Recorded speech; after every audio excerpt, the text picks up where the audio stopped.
Ne plus faire partie de la société, se sentir inutile ou encore faire l'expérience d'un isolement total, peut-être faites-vous partie de ces 50 ans et plus, dit senior, avec cette sensation d'être considéré comme un ou une pestiférée. Alors suite à un appel à témoignage lancé par le magazine Capital il y a quelques semaines de cela, en décembre plus particulièrement, le constat est sans appel. De trop nombreux seniors, personnes donc âgées de plus de 50 ans, se font licencier et se retrouvent écartés du jeu de l'emploi. Alors tout simplement, comment se remettre d'un licenciement quand on a 50 ans et plus?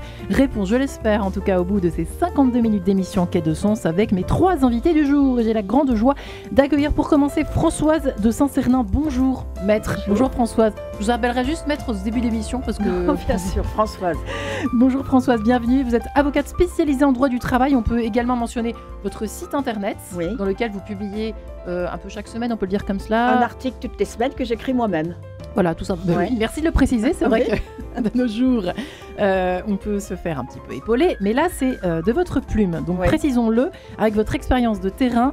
Benoît Durand-Tines est également avec nous. Bonjour, monsieur. Bonjour, Benoît Durand-Tines. Pardonnez-moi. Non, il y a aucun Durand-Tines, président de Wayden et de France Transition, la fédération du management de transition. Vous êtes également l'auteur d'un ouvrage, Savoir rebondir après 45 ans, puisque je l'ai appris il y a quelques jours, figurez-vous, en préparant cette émission. On est en France, je crois, considéré comme un senior quand on a 45 ans. C'est ça? Malheureusement, il y a une espèce d'obsolescence programmée. Donc moi, dans 4 ans, je suis senior, je vous préviens. Hein. Exactement.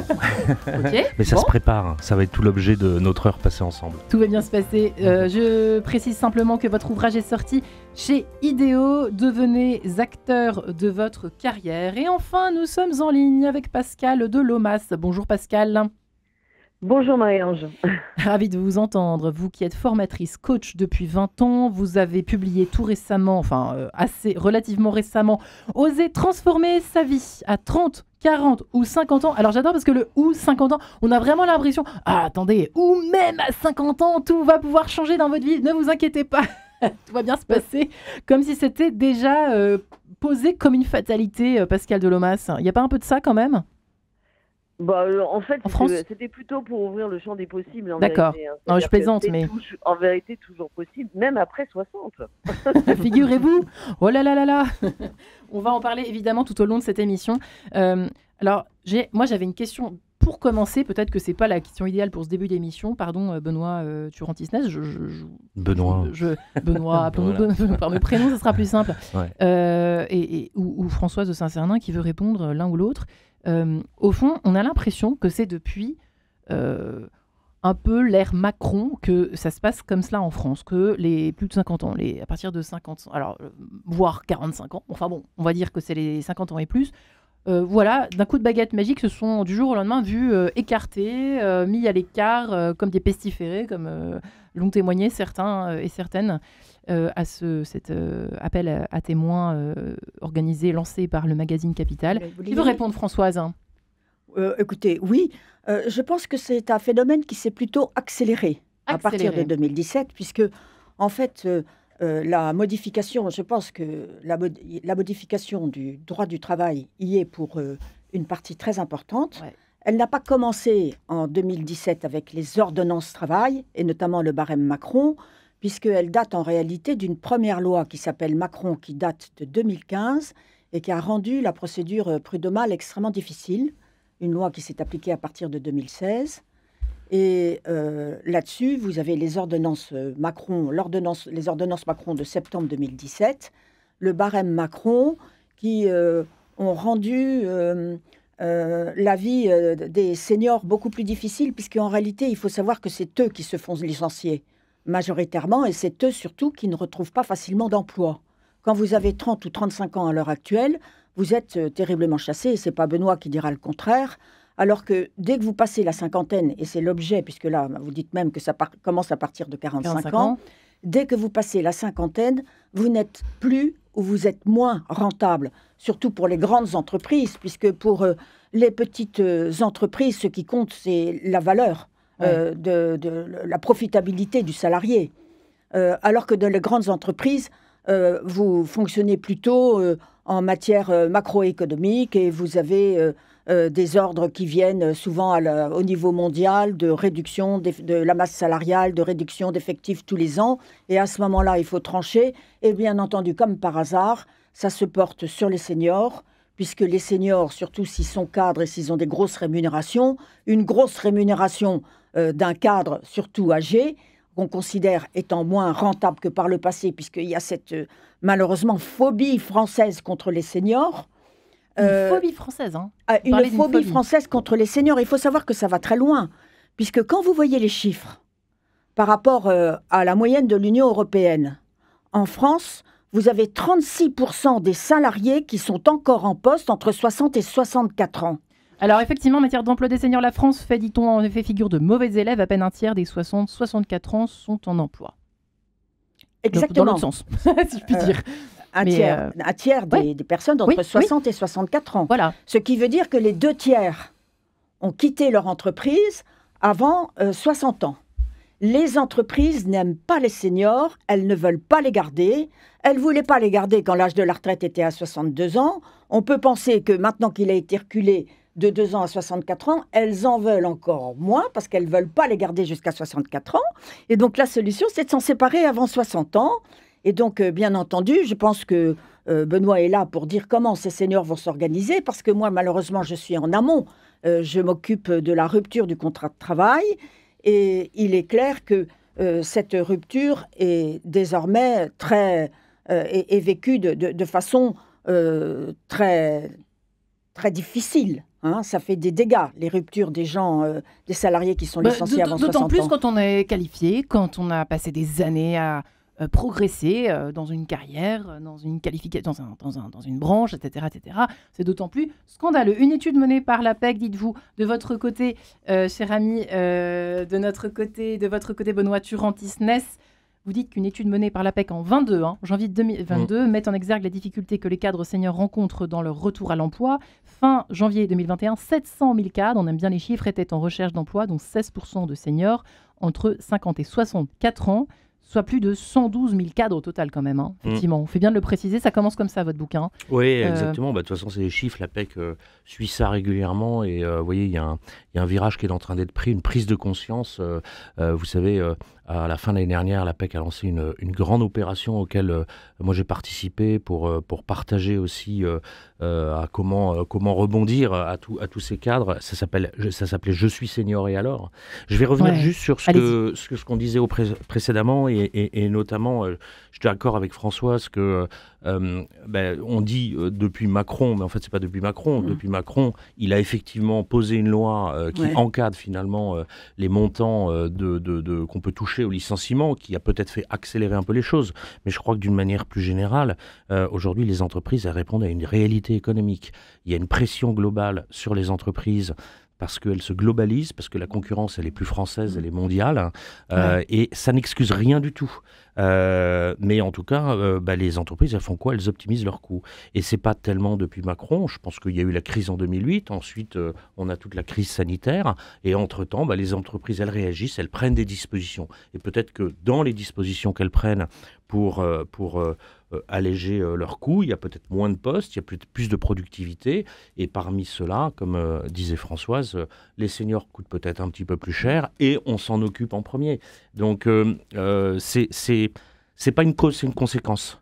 C'est ça ma question, c'est quelle est l'origine de ce phénomène? Est-ce simplement un phénomène de mode lié au phénomène macronisme, je sais pas, macroniste, ou est-ce que c'est autre chose que ça, quoi? Je pense que l'entreprise, elle va au plus simple, elle regarde une stratégie, elle regarde là où elle peut gagner des coûts et elle va peut-être prime abord, peut-être d'abord aux seniors en se disant, en plus on est dans des changements générationnels technologiques qui font que le senior, on présuppose qu'il est moins aguerri à nouvelles technologies. Vous savez, il y a une étude là comment dirais-je, que j'ai noté, voilà, du Club Landois, le Club Landois, qui est un club qui s'occupe particulièrement du CG senior en 2024, sur son baromètre. Quelles sont les raisons, en fait? Les raisons, mais vu des seniors, c'est 46% des réponses, c'est le senior, il coûte cher. 18% préjugent qu'il est moins dynamique. 17% c'est la résistance au changement et 18% maîtrisent mal les nouvelles technologies. Voilà, les sujets sont là. Intéressant. On est d'accord que ce sont des préjugés, Pascal Delomas, au bout du fil? Oh que oui, voilà. D'ailleurs, parce que vous savez, l'historique de l'Internet, moi j'ai commencé à travailler sur Internet, je fais partie des pionnières, j'ai 60 ans aujourd'hui, j'en avais 30 à l'époque, donc Internet ça a 30 ans. Donc en fait, quand on y pense. Oui, donc en fait, c'est bien sûr que ce sont des préjugés. En réalité, les gens qui ont 50 ans aujourd'hui, ils travaillent sur des ordinateurs depuis le début de leur carrière, ça fait bien longtemps qu'ils sont passés à ces nouvelles technologies. Oui, ce sont des préjugés, et alors ces préjugés, j'ai pu me rendre compte à quel point ils étaient profondément ancrés. Il fut une époque où j'ai vécu un peu en Amérique du Nord. Ouais. Et en Amérique du Nord, ce qu'on appelle la middle life crisis, donc c'est la crise de milieu de vie, on la situe à 50 ans, justement. En France, on la situe à 40 ans. Exact. Vous vous rendez compte, 10 ans d'écart, exact. À partir de quelque chose qui est rien du tout, qui est juste une représentation du moment où on remet en cause sa vie. Donc, en fait, je crois qu'avant d'être une réalité économique justifiée par des montants de rémunération, etc., qui sont probablement une vision rationnelle du chose, il y a quelque chose d'irrationnel dans la représentation de l'âge qu'on a en France depuis très longtemps, et une obsession pour le jeunisme aussi, qui serait une sorte de parallèle jeunisme égale innovation, nouveauté, performance donc. Performance, oui. Totalement, à mon avis, fausse dans les organisations d'ailleurs, parce que moi, pour accompagner depuis longtemps des entreprises en formation, j'ai pas toujours constaté que le dynamisme et la fidélité à l'entreprise se retrouvaient dans les jeunes générations. Donc voilà, je voudrais juste terminer là-dessus. C'est vrai. Ouais, et c'est partagé par nos trois invités, nos deux autres invités, de votre côté aussi, Françoise de Saint-Cernin. Je partage tout à fait cet avis-là. Puisque, en fait, l'expérience, on mésestime complètement en France l'expérience. Mais c'est ça qui est étonnant. Et l'expérience est extrêmement intéressante parce que c'est ce qui vous permet d'avoir la rapidité d'exécution, puisque vous ne vous posez plus de problèmes concernant les procédures, et l'inventivité, la créativité. Et donc, ce sont des vertus que vous avez quand vous avez travaillé jour après jour pendant des années. Et il est clair que cette expérience-là, elle est extrêmement précieuse pour les entreprises. On est plus créatif avec les années. Je pense qu'on est plus créatif avec les années parce qu'on a accumulé l'expérience. C'est comme, par exemple, le diagnostic d'un vieux médecin de campagne. Il voit tout de suite ce qu'a la personne. C'est vrai. Il a cette espèce d'intuition. Et donc, cette expérience, à l'heure actuelle, est complètement dévaluée. C'est vrai que la pédiatre de ma fille, qui est proche de la retraite, dans la salle d'attente, elle a tout. Elle savait diagnostiquer de quelle maladie s'agissait. Enfin, c'est hallucinant quand on y pense. Waouh. Comment on peut virer des personnes comme ça? Alors, bien sûr, il faut que ce soit des gens qui ont travaillé tout au long de leur carrière et qui ne se soient pas reposés sur un diplôme, etc. Mais vous avez beaucoup de gens qui sont comme ça. Vous avez beaucoup de gens qui montent au mérite, qui sont des méritocrates, et qui se retrouvent à la fin de leur carrière considérés uniquement comme des gens qui sont trop chers, avec cette particularité française. Là, je vois que Pascal faisait la référence à ce qui se passe aux États-Unis. Oui. Moi, je vais la faire par rapport à ce qui se passe en Allemagne. En Allemagne, vous avez un taux d'emploi des seniors qui est 2 fois plus important que le taux français. Mais ce n'est pas la même chose, parce que vous avez les syndicats qui veillent au grain. Et les syndicats empêchent que les entreprises mettent les gens à la porte avant qu'ils ne puissent partir en retraite. Et surtout, ils exigent, et c'est ce qui s'est passé également en Finlande, où ils ont réglé leurs problèmes comme ça, ils exigent que les seniors soient formés tout au long de leur vie professionnelle, ce qui fait que vous avez des seniors de 55 ans qui retournent sur les bancs de l'école.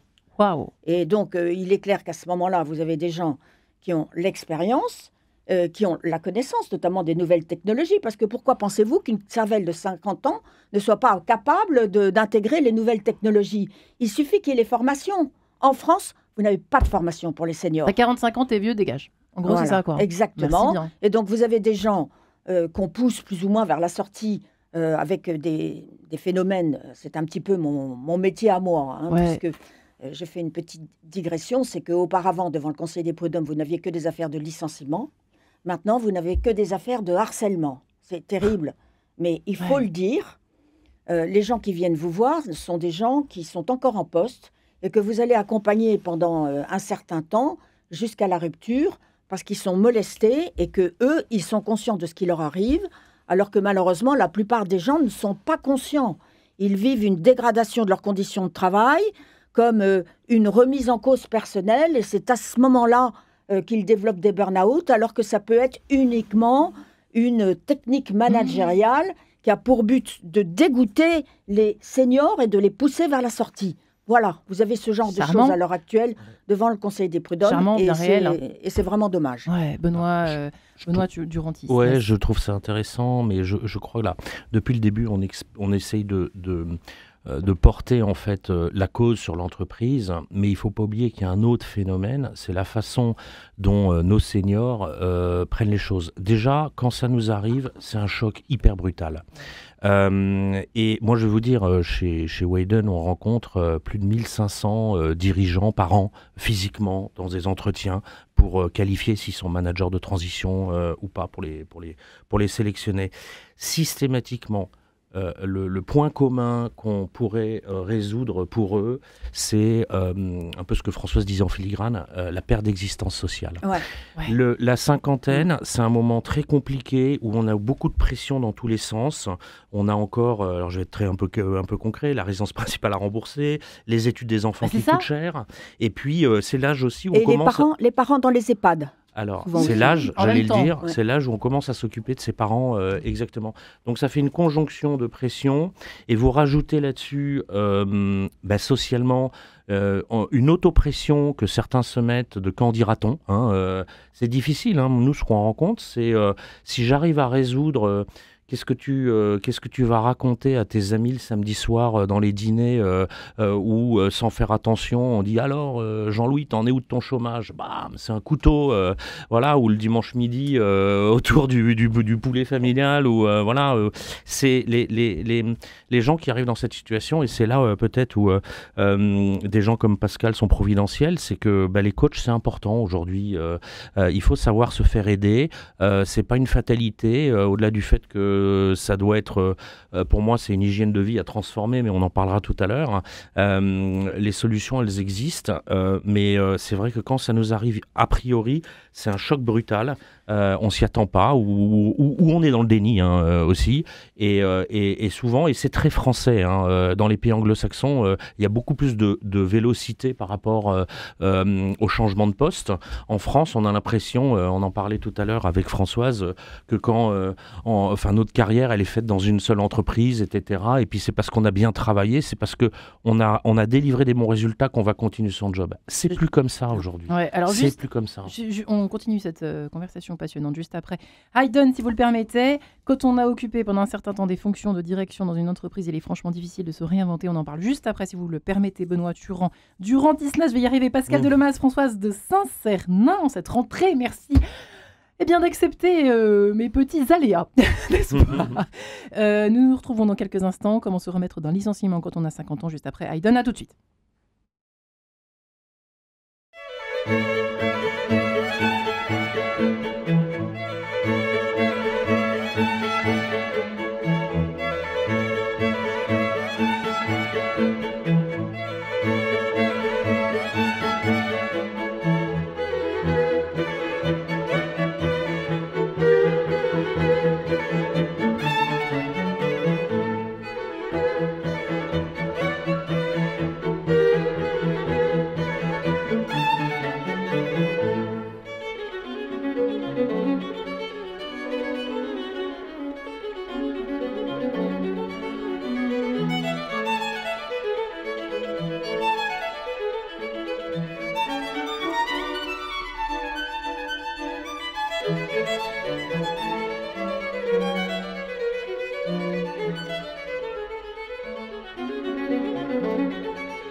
ce quatuor à cordes dans la majeure, ce rondo, signé Haydn. Je vais me remettre à cheval, si vous le permettez.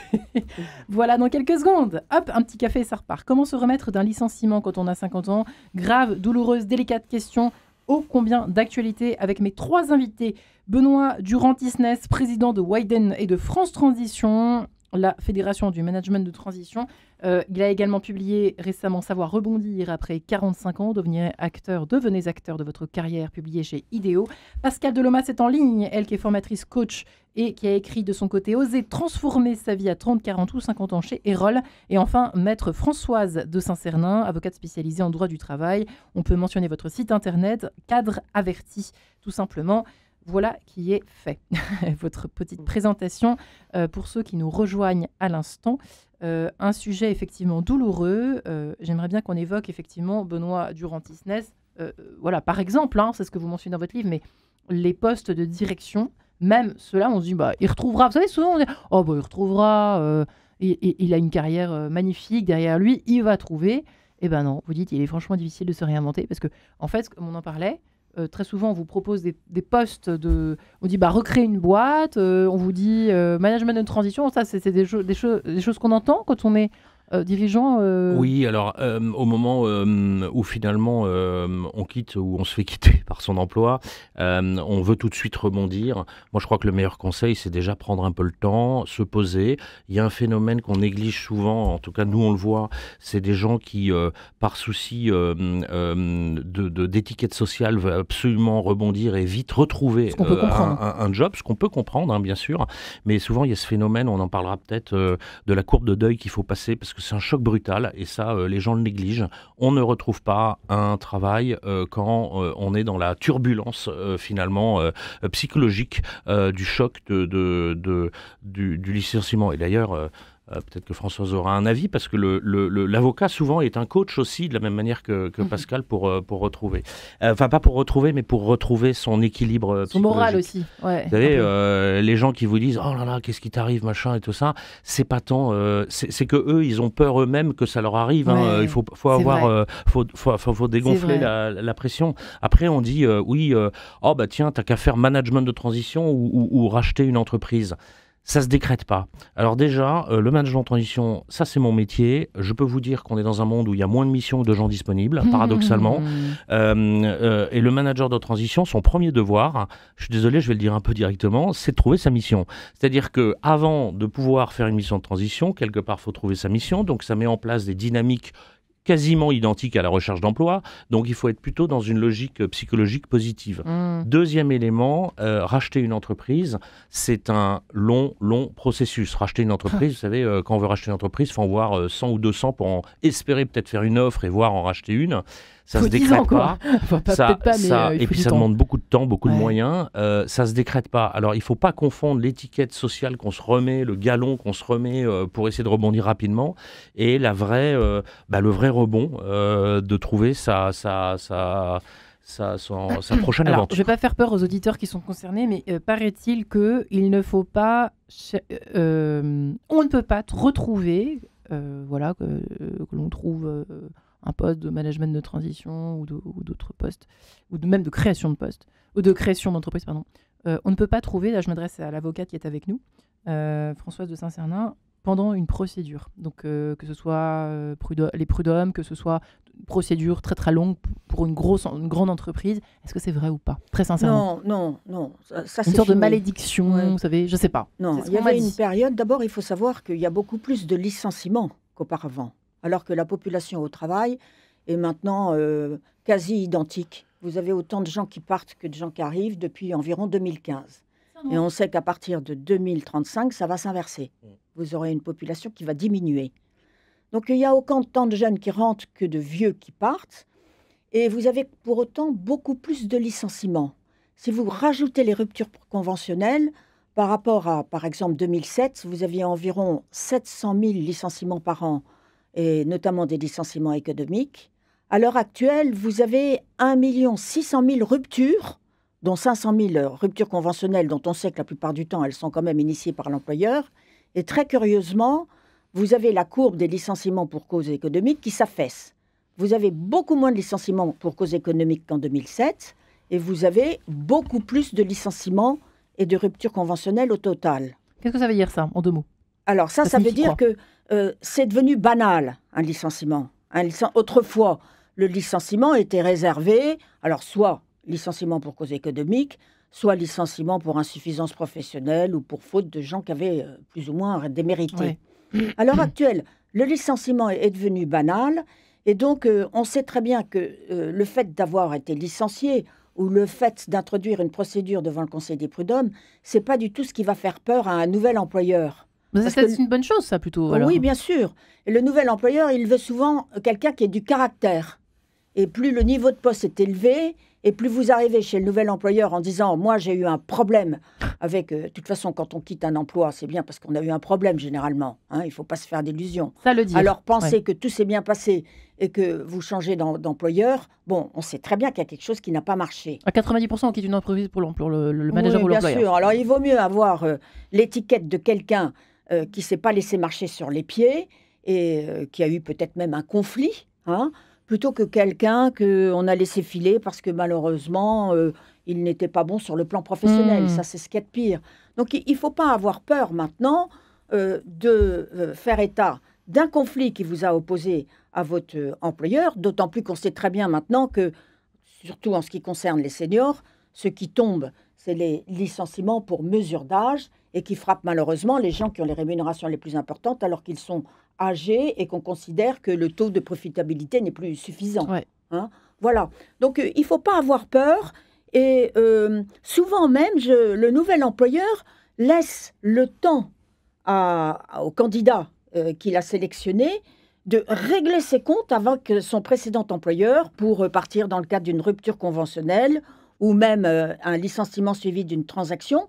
On lui laisse le temps. Ce qu'on veut, c'est récupérer quelqu'un, d'abord qui est capable professionnellement, et en plus quelqu'un qui a du caractère. Est-ce que c'est vrai ou est-ce que c'est le monde des bisounours, Pascal Delomas, ce que raconte Maître François Saint-Cernin, pardon? Ce serait bien si c'était ça plus souvent, en fait, finalement, Maître. Mais c'est devenu tellement fréquent, les licenciements. Oui, mais qu'on se dise, quelqu'un de caractère, chouette, on y va. Et il faut savoir aussi que les licenciements des seniors, leur carrière s'accélère, c'est-à-dire qu'il y a de plus en plus de licenciements à partir du moment où vous êtes âgé. Souvent, vous avez un salarié bien diplômé qui va faire 20 ans dans un premier groupe, qui va partir aux alentours de 45 ans, et après, il va multiplier les expériences professionnelles. Ouais. Pascal Delomas, d'où d'accord. Alors, ce qui est sûr, c'est que la notion de carrière au sein d'une même entreprise a changé. Ça, c'est ce qui est… Bon, plus personne n'est sur cette ligne. C'est d'ailleurs pas sur cette ligne que sont les plus jeunes générations qui sont très mobiles et qui n'ont pas du tout l'intention de rester dans les entreprises. Non, qui se lâchent, qui font même plusieurs jobs en même temps, etc. Voilà, exactement. D'ailleurs, on les considère un peu comme des mercenaires. Donc, ce serait compliqué que les entreprises perçoivent mal le fait qu'on change d'emploi aujourd'hui. Hein. Je pense qu'effectivement, un des gros avantages des quinquagénaires, c'est qu'en général, ils ont quand même un carnet d'adresses. Voilà, que n'ont pas les plus jeunes. Donc, quand on a quitté une entreprise, on peut peut-être aller travailler chez son client. Qui était son client d'avant, ou chez une entreprise qui est sur le même marché, parce qu'on connaît ses concurrents. On arrive avec une certaine connaissance du marché. Donc c'est vrai qu'on a des choses à vendre quand on a 50 ans qu'on n'a pas quand on a 30 ans. Donc là, il faut pas partir avec l'impression d'avoir démérité ou subi une injustice ou de vivre une déchéance sociale. Mais j'aimerais bien rebondir sur cette histoire de déchéance sociale. C'est vraiment la grande différence qu'il y a avec le marché américain dont je parlais. Hein. C'est-à-dire qu'en France, on a un peu tendance à considérer que le métier, c'est aussi un statut social. Il y a un mélange entre les deux, en fait. Ouais. Alors que les anglophones sont beaucoup plus... voient les choses un peu différemment. Pour eux, c'est une source de revenus.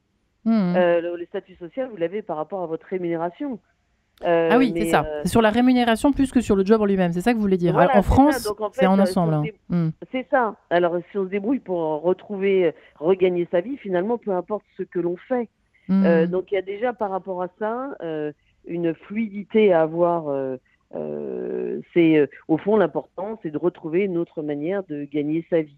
plutôt que l'idée de se retrouver un statut. Oui, mais là, vous êtes effectivement, merci infiniment Pascal Lomas. C'est intéressant de comparer aussi, je ne m'attendais pas à cela, mais c'est vrai que c'est toujours intéressant d'avoir des comparaisons avec ce qui se passe ailleurs, outre-Atlantique ou en Europe. Benoît Durand-Tisnès, c'est vrai qu'on parle beaucoup de reconversion là, entre les lignes finalement, mais comment... Il y a certainement des personnes qui nous écoutent, qui ont 50 ans et plus, et qui ne veulent pas de cela, qui ne sont pas faites pour ça, je suis désolée. Mais alors comment faire ? Maintenant, on va rentrer dans les options, les solutions. Dieu sait qu'on en a besoin. Bien dans sûr. Cette deuxième partie d'émission. Je crois que, vous voyez, un peu le filigrane là, de tout ce qu'on est en train de dire, c'est que le constat pour se reconvertir ou pour rebondir, de toute façon, quoi qu'il arrive, déjà, avant le licenciement, on ne peut plus se laisser porter par l'entreprise. Ça ne veut pas dire être en contre à l'entreprise, ça veut dire qu'on est aujourd'hui dans notre société obligé de se prendre en main et d'être maître de son destin. Et je pense fondamentalement que les actions qu'on peut faire, et on en parlera peut-être, c'est pas le jour du licenciement qu'il faut les commencer, c'est bien en amont. On parlait tout à l'heure de réseau. Réseau, c'est comment ça se fait le réseau ? Il s'agit de rencontrer du monde. C'est pas au moment où vous en avez besoin que vous rencontrez du monde. C'est en permanence un petit peu, sans rien en attendre, ça veut dire de à nos manière jeunes, généreuse. Mais bien sûr, mais les jeunes, vous savez, ils le font différemment, ils le font très très bien avec les réseaux sociaux, ils se connaissent plus ou moins, ils connectent parce que ils sont rencontrés dans telle école, dans telle soirée, dans tel truc. Je trouve qu'ils le font très très bien. Ouais. Concernant les seniors, je trouve que globalement, il y a a priori quand même, contrairement aux jeunes justement, une espèce de recherche de stabilité où on veut de la continuité, on veut et c'est juste un petit peu dommage de raisonner comme ça parce que le monde est en train de changer. Je pense fondamentalement qu'on est à une charnière générationnelle entre des seniors à qui des choses leur arrivent, ils pensaient faire le bridge jusqu'à la retraite dans la même entreprise et ça n'arrive pas aujourd'hui. Aujourd'hui, quelqu'un qui fait une carrière dans la même entreprise, c'est quasiment inexistant. Donc ça veut dire qu'au lieu d'attendre que ça nous arrive, prenons-nous en main et postulons, faisons le postulat a priori, excusez-moi, que de toute façon, il y a un moment donné, je vais me faire quitter par l'entreprise. Qu'est-ce que je mets en œuvre en amont par rapport à ce fait. Et puis, si ça n'arrive pas, tant mieux. Mais raisonner en ce qu'on appelle le best case scénario, c'est pas la meilleure solution. Hein. Tous les entrepreneurs, chefs d'entreprise vous le diront. Aujourd'hui, on ne sait pas faire un business plan à 3 ans, on ne sait même pas dans l'entreprise ce que ça va donner. Je pense que dans son job, si ça nous arrive, ça ne veut pas dire, comme le disait Françoise tout à l'heure, qu'on est mauvais. Il y a 30 ans, c'était on est mauvais si on se faisait sortir d'entreprise. Aujourd'hui, c'est juste qu'on n'est plus la bonne personne au bon moment. Ouais. Voilà, on est dans une organisation qui a changé, il y a une direction qui change. Concernant hard skills et soft skills, j'en fais tomber mon stylo. C'est 50-50, c'est ça? Les soft skills dépassent les aujourd'hui, hard. je veux dire, regardez, moi j'ai 53 ans. À l'époque où je faisais mon école, mon savoir, il était pour 30 ans. Aujourd'hui, c'est 5-6 ans. Regardez ce qui arrive avec l'IA en 1 an. Ça a déjà bouleversé beaucoup de choses. Donc, les hard skills, c'est en permanence de se remettre en question. Les soft skills, aujourd'hui, à mon sens, ont tendance à prendre le pas sur les hard skills. On est d'accord. L'esprit critique. Les jeunes chefs d'entreprise maintenant qui ont 25 ans, qui ont 27 ans, ne me dites pas qu'il n'y a pas une histoire de soft skills là-dedans. Mais c'est parce qu'elles font bien, parce qu'elles sont jeunes. C'est soft skills. Comment voulez-vous et c'est des les gens rênes intelligents qui, de la même manière que les seniors, savent réfléchir et qui potentiellement se font aider aussi parfois par des seniors parce qu'ils ont bien compris que les seniors, c'était après on va me prendre pour une l'expérience, l'expertise, comme le disait Françoise. Absolument. Ouais. Eh bien, c'est encore une petite trêve musicale qui va nous permettre de mieux nous retrouver juste après, si vous le permettez, Mélismel, les enfants de la crise. À tout de suite. Les enfants de la crise. À tout de suite.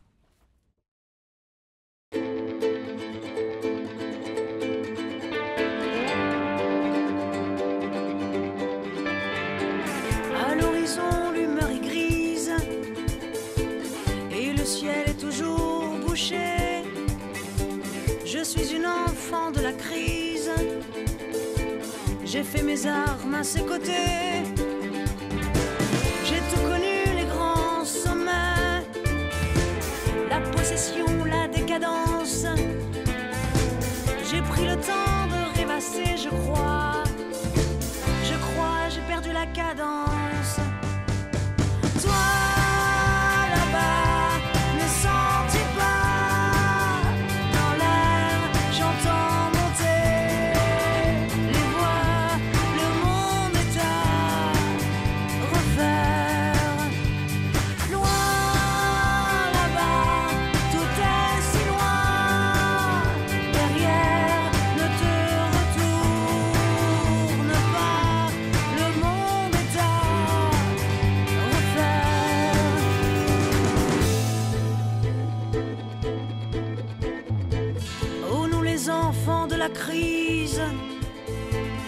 avons le cœur un peu serré. On ne console pas l'enfant pour y gâter. J'ai tout connu, les grands sommets, la possession, la décadence, mais ça ne l'a jamais comblé. Au fond de moi, ce vide immense. Toi, là-bas, ne sens-tu pas dans l'air, j'entends monter les voix, le monde est à refaire. Loin, là-bas, tout est si loin, derrière, ne te retourne pas, le monde est à refaire. À l'horizon, l'humeur est grise et le ciel est toujours bouché. Je suis une enfant de la crise, j'ai fait mes armes à ses côtés. J'ai tout connu, les grands sommets, la possession, la décadence. J'ai pris le temps de rêvasser, je crois, j'ai perdu la cadence. Quand les murs se sont effondrés, nous avons cru pour un instant, enfin, maître du monde, l'humilité de l'Occident. Les glorieuses n'avaient laissé que de la poussière et des cendres. On nous apprenait à monter, pas à descendre. Toi, là-bas, ne sens-tu pas dans l'air, j'entends monter les voix, le monde est à refaire. Loin, là-bas, tout est si loin, derrière, ne te retourne pas, le monde est à refaire. Serions-nous les enfants de la crise? Point d'interrogation. Eh bien, nous en parlons aujourd'hui. Comment se remettre d'un licenciement, en tout cas quand on a 50 ans? Seraient-ce eux, les enfants de la nouvelle crise? On peut presque le dire comme cela. Eh bien, réponse aujourd'hui avec Benoît Durand-Tisnès, président de Wayden et de France Transition. 45, viré et alors. Son ouvrage pour rebondir. Après 50 ans, devenez acteur de votre carrière chez Idéo. Pascal Delomas en ligne avec nous. Oser transformer sa vie à 30, 40 ou 50 ans. Comment faire? Réponse aux éditions Erol dans son dernier ouvrage. Et enfin, Françoise de Saint-Cernin, avocate spécialisée en droit du travail. Cadre averti, c'est son site internet avec plein de justement d'informations, notamment sur ce sujet évidemment, puisque vous évoquiez, on peut quand même le préciser, maître Françoise de Saint-Cernin, qu'il y avait énormément, vous l'avez dit tout à l'heure, mais aujourd'hui de harcèlement, de dossiers au prud'homme pour harcèlement, y compris des managers de 50 ans et plus. Donc ça rentre dans notre sujet, on est d'accord? Ah oui, tout à fait. Comment ça se passe cette histoire? Pourquoi il y en a autant? Écoutez, il est clair que autrefois on avait des dossiers de licenciement, et donc devant le Conseil des prud'hommes, vous évoquiez tous les motifs pour montrer qu'ils n'étaient pas fondés. Maintenant, ce sont des dossiers de harcèlement. Pourquoi? Parce que les dossiers de licenciement, il n'y a plus d'enjeu. Sauf à avoir une grosse ancienneté. Un salarié qui a 3 ans d'ancienneté, s'il va au prud'homme, il ne pourra pas avoir au maximum plus que 4 mois d'indemnité. D'accord. Donc, vous n'avez pas un salarié qui va au prud'homme prendre un avocat, attendre 2 ans et avoir au maximum 4 mois. On est d'accord. Donc, en fait, c'est plus intéressant d'aller au prud'homme quand vous êtes licencié, sauf quand vous avez une grande ancienneté, puisque si vous avez 30 ans d'ancienneté, vous avez encore la possibilité d'obtenir 20 mois de dommages-intérêts, mais il est clair que ça, ce sont les salariés qui sont en poste depuis longtemps et qui ont conservé leur ancienneté, et ils ne sont pas majoritaires, puisque souvent c'est aux alentours de 45 ans qu'on quitte son emploi pour faire autre chose. Et donc, vous avez 2 sortes de harcèlement. Maintenant, vous n'avez majoritairement que des dossiers de harcèlement quand vous êtes avocat en droit du travail. Vous avez 2 sortes de harcèlement. Vous avez le salarié qui se plaint d'une dégradation de ses conditions de travail qui est mise en œuvre par l'employeur pour le pousser vers la sortie. Et c'est ce que moi j'appelle le harcèlement moral démissionnaire. On connaît l'affaire France Télécom. Voilà. Là, c'était du harcèlement moral institutionnel, c'est-à-dire que c'est téléguidé par l'employeur. Et donc ce salarié-là, quand il prend conscience de ce qui se passe, il va voir un avocat pour se mettre en position de force. Mais la plupart, malheureusement, des gens ne font rien parce qu'ils se culpabilisent partant du principe que l'employeur ne reconnaît plus leurs compétences, alors qu'en fait, c'est uniquement une histoire économique. Ils subissent, quoi. Et vous avez également beaucoup de managers, et je crois que c'est le gros des affaires que j'ai. Ce sont des managers qui ont une carrière exemplaire, qui sont montés au mérite, qui ont été très profitables, qui ont donc une ancienneté importante, et qui malheureusement butent contre l'âge. Parce qu'on ne supporte plus maintenant d'avoir des salariés, je reprends les chiffres, un tiers des salariés sont encore en poste entre 60 et 64 ans, ça veut dire que les 2 tiers ont été virés Éjectés. avant.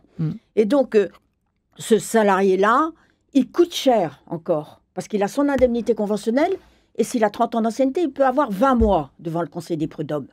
Et donc, il n'est pas question d'aller lui payer toutes ses indemnités. Autrefois, dans les années 90, quand les groupes mettaient de façon prématurée les gens à la porte, ils avaient une certaine mauvaise conscience et ils alignaient 2-3 ans de salaire. Maintenant, c'est fini. Il n'est plus question de payer pour les salariés qui sont licenciés. C'est démodé.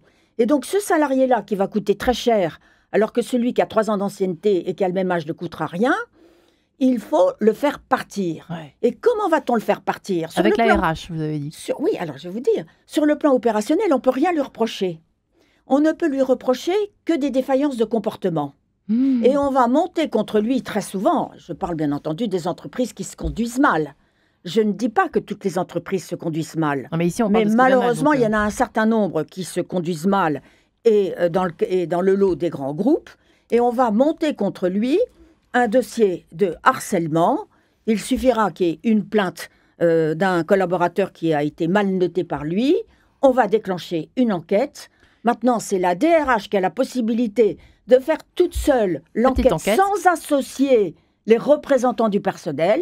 Elle n'est même plus tenue d'associer les représentants du personnel. Elle va entendre les gens qu'elle veut et pas ceux qu'elle ne veut pas. Et donc, le dernier barrage qui a cédé, je tiens à le dire, parce que c'est tellement scandaleux et personne n'en parle, c'est que la Cour de cassation a admis que l'employeur puisse produire devant le Conseil des prud'hommes des attestations anonymisées, c'est-à-dire anonymes. C'est-à-dire que les gens qui ont témoigné contre le salarié qui est licencié, qui est accusé de harcèlement moral, ne sont même plus tenus de faire des attestations où ils font apparaître leur nom et avec la fameuse formule où ils savent qu'il y a des sanctions pénales en cas de fausse déclaration. Voyons. Ce sont des attestations anonymes maintenant qui sont produites par l'employeur devant le Conseil des prud'hommes, toujours pour protéger l'anonymat des victimes et pour libérer la parole des victimes. Mais on aboutit malheureusement à une situation qui s'inverse complètement puisque l'employeur profite de cette possibilité qui lui est offerte par la jurisprudence de la Cour de cassation pour se débarrasser à bon compte des salariés âgés qui coûtent cher. Et donc, le salarié ne voit pas, il n'est pas capable de discerner que c'est un complot qui est mené contre lui. Il se remet en cause, il en veut à ses salariés qui l'ont dénoncé anonymement, alors qu'il ne peut pas prendre conscience que c'est une cabale, un complot qui est malheureusement souvent initié par l'entreprise elle-même. Benoît Durand-Tisnes, vous saviez, j'imagine, tout cela. Comment on fait maintenant? On est le constat et tout ça, c'est très vrai. Je vais essayer de donner une ou deux clés à nos auditeurs, parce que vous savez, quand on est salarié dans une entreprise, quelle que soit la taille, on est souvent, et surtout manager, on est souvent passionné, engagé, on a un attachement à l'entreprise. Moi, avant de créer Widen, qui est devenu un des leaders en France du management de transition, j'ai été plus de temps salarié et même j'ai passé 10 ans dans un grand groupe. Voilà. Je me suis fait quitter un jour. C'est comme ça. Et je crois que le retour d'expérience que je peux partager, c'est que au moment où on est dans ce moment d'adversité, je pense que le conseil à donner qui est très dur, c'est d'objectiver les choses et de passionner les débats. De toute façon, que vous le voulez ou pas, à partir du moment où l'entreprise a décidé de lancer une procédure contre vous, peu importe la suite, c'est inéluctable. Donc on y met beaucoup d'affect parce que ça a été sa vie, parce que ça a été tous les jours, 40, 50, 60 heures, engagé, etc. Il y a 2 éléments qui sont vrais. D'abord, pour certains, et notamment les entreprises, la justice est une arme. C'est une arme. Quand on embarque un salarié dont on veut se débarrasser dans une procédure de harcèlement ou de licenciement, on sait que ça va durer 2-3 ans, que l'impact pour l'entreprise qui l'a provisionné, c'est objectif. Et pour le salarié, c'est difficile. Donc on va se dire, on va pouvoir négocier avec lui pour dépenser moins d'argent. Premier point, la justice. la justice est une arme. Aujourd'hui, il y a des entreprises qui l'utilisent comme une arme, qu'on le veuille ou pas. Donc, en fait, c'est juste un paramètre et il faut s'adresser à des professionnels. Moi, le conseil que j'aurais donné, c'est au moment où ça vous arrive, il y a des professionnels comme Françoise, dont c'est le métier, reportez les choses sur elle, appuyez-vous sur elle. Ça coûtera un peu d'argent, mais au pourcentage, on y est gagnant. Et au moins, on arrête de vivre dans le passé et on peut se reconstruire. Ouais. On ne peut pas se reconstruire si on vit dans le passé. Et deuxièmement, une autre vérité, c'est il faut bien garder en tête que l'entreprise ne vous doit rien. C'est un peu dur ce que je dis. C'est-à-dire que si vous dites à l'entreprise « Ah, mais oui, mais affect, etc. » Non, on vous a payé pour ce que vous faisiez. Donc aujourd'hui, c'est fini, c'est fini. Et là, c'est l'autre réponse peut-être vers Pascal qui est coach. C'est pour se reconstruire, il faut retrouver un équilibre psychologique positif. Et ça, pour moi, c'est la prérogative avant de pouvoir penser à son avenir. Pascal, se reconstruire. c'est intéressant, je m'adresse tout de suite à Pascal Delomas, puisque nous sommes dans les solutions dans cette dernière partie d'émission. Pascal, c'est conscientiser l'échec apparent, c'est-à-dire que moi j'aime pas dire le mot échec, j'aime pas ce mot, personne ne l'aime de toute façon, mais c'est le positiver. Comment est-ce qu'on fait? Conseil de Pascal Delomas. Alors déjà, ce qui est important, c'est de retrouver sa marge d'acteur. Et donc, c'est un peu ce que disent en creux mes deux, les deux interlocuteurs de l'émission. Mais c'est ça, en fait. C'est-à-dire qu'on est toujours acteur de sa vie. Donc, on n'est pas quelqu'un qui subit une pièce ou un film qui n'est pas le sien et qui donc devrait pleurer dans les mauvaises scènes. On est acteur, on prend des décisions. On va de l'avant. Quand d'un seul coup ça passe pas bien, il faut voir quelle est sa batterie de solutions, qu'est-ce qu'on a comme carte en main pour aller vers l'avant. C'est une philosophie de vie en réalité. Donc je suis tout à fait d'accord avec le fait que vivre dans le passé, essayer d'avoir raison, etc. C'est un échec prévu d'avance en fait, puisque on va accorder beaucoup trop de temps à une situation qui est déjà derrière soi en fait. Donc oui, il faut toujours être capable de voir qu'est-ce que je peux faire demain, qu'est-ce que j'ai comme carte, qu'est-ce que je peux vendre maintenant, où je peux aller. La vie est une aventure qui continue et il y a des aléas et tant mieux, ça fait partie de l'aventure. Et puis je dirais aussi, il y a un autre élément que j'ajouterais, mais peut-être que c'est un petit peu hors sujet, mais moi, ce que je constate quand même, c'est que de façon générale, le métier ou le travail a moins d'importance dans la société d'aujourd'hui et l'aura de moins en moins dans la société de demain. On nous parle de la semaine de 4 jours, les gens sont de plus en plus en télétravail. Donc, en fait, le travail n'est plus le lieu de socialisation unique et c'est plus l'objectif, quoi. Qu'il a été. On a d'autres moyens de socialiser, on a d'autres intérêts dans la vie. Donc il faut plus. Moi, je pense que ce qui est important, c'est commencer à changer de logiciel aussi et à voir simplement son travail comme une source de rémunération. Alors c'est aussi, ça peut aussi évidemment apporter toutes sortes de plaisir. Ça permet de rencontrer des gens intéressants, mais c'est quand même une source de rémunération. Point. Donc par rapport à ça, on prend déjà de la distance par rapport à tout ça pour pouvoir se réengager dans une autre phase de sa vie. Ça, je crois que c'est probablement l'élément central et qu'ont très bien compris les nouvelles générations pour le coup. Parce que c'est quand même dur, je trouve que alors se débarrasser de son affect, c'est pas tout à fait ce que vous avez dit, Benoît Durand-Tisnez, j'avais pas trop déformer vos propos, mais c'est vrai que quand on a, admettons, on a 50 ans, 54 ans, on est licencié. Puis on regarde toute sa carrière, toutes les entreprises, s'il y en a eu plusieurs qui nous ont permis d'évoluer, etc. Et du jour au lendemain, vieille chaussette. Waouh! Ça n'enlève rien à ce qu'on a acquis. C'est simplement qu'il faut passer sa courbe de deuil pour pouvoir Et ça dure combien la courbe de deuil? Alors, c'est le seul paramètre qu'on ne sait pas gérer, c'est le temps dans la courbe de deuil. Vous savez, il y a ce système de colère, déni, refus, etc. Et on reconstruit après. Vous conseillez de voir un coach? On peut pas y arriver tout seul, c'est dans un moment de... Maître, vous êtes d'accord, Françoise? Oui, le Saint-Cernin, vous n'êtes pas obligé. Je ne suis pas tout à fait d'accord, parce que moi, je dis souvent à mes clients que ce qui compte le plus, ce n'est pas forcément l'argent, ce n'est pas le montant de l'indemnité, c'est le respect qu'on se doit à soi-même. Bien sûr. C'est-à-dire que quand vous avez quelqu'un qui vous manque, par exemple, regardez, au 19e siècle, il suffisait d'une injure et vous aviez un duel. Alors que maintenant... c'est insensé de voir ce que les salariés encaissent, les cadres encaissent dans les entreprises. Et donc, je pense que c'est très important de pouvoir régler ses comptes. Et quand l'entreprise vous manque, c'est important de faire le travail, mais en amont, comme le dit Benoît, il faut faire le travail au moment de la rupture, ou même avant. Le travail de quoi? Le deuil? Le travail de monter une stratégie qui va vous permettre d'obtenir gain de cause dans le cadre soit d'une négociation, parce que c'est la même chose. La négociation, vous négociez si vous êtes en position de force. Oui. Il faut se mettre en position de force. Vous avez la possibilité de vous mettre en position de force quand vous êtes victime de harcèlement, parce que vous avez la loi de modernisation sociale qui vous protège. Quand il n'y a pas de harcèlement, pour le coup, c'est plus difficile, effectivement. Pour le coup, là... Oui, non, mais là, souvent, les gens qui viennent vous voir, c'est parce qu'ils sont harcelés. S'ils sont pas harcelés, ils n'ont pas de raison de venir vous voir. Vous avez la loi de modernisation sociale qui les protège. Et si ils sont licenciés alors qu'ils ont dénoncé le harcèlement, le Conseil des prud'hommes, s'il reconnaît que les faits de harcèlement ont été avérés, va prononcer la nullité du licenciement, ce qui coûtera très cher à l'employeur. Donc, vous voyez, c'est la stratégie, déterminer la stratégie. Voilà. Je pars vers quoi? Et puis. Alors, c'est un travail qu'il faut faire au départ. Moi, je vois plein de gens qui viennent me voir. Ah, si c'était à refaire. Vous voyez, des années après, ils disent si c'était à refaire, et ils en remâchent continuellement. Ce qui ferait s'ils étaient plus en position de force. Ça veut dire qu'ils n'ont pas passé leur cours de deuil correctement. Mais c'est exactement voilà le dernier conseil de l'émission. Merci les amis. Benoît Durand, Tisnès, votre livre à lire d'urgence, Savoir rebondir après 50 ans chez Idéo. Pascal Delomas également, autre ouvrage à se procurer quand si vous êtes dans cette situation, osez transformer sa vie à 30, 40 ou 50 ans chez Erol. Merci également à Maître Françoise de Saint-Cernin, cadre averti. Merci les amis.